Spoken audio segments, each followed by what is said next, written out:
O que é uma rodovia? Essa parece fácil. O que é uma rodovia?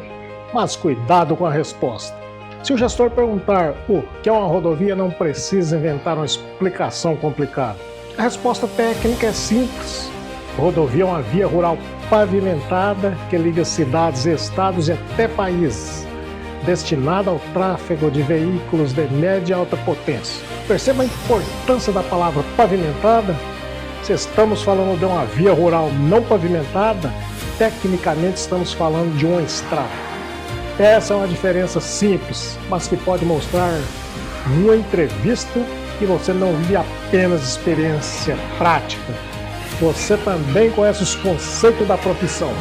Agora quero saber, você sabia a diferença entre estrada e rodovia? Deixe nos comentários.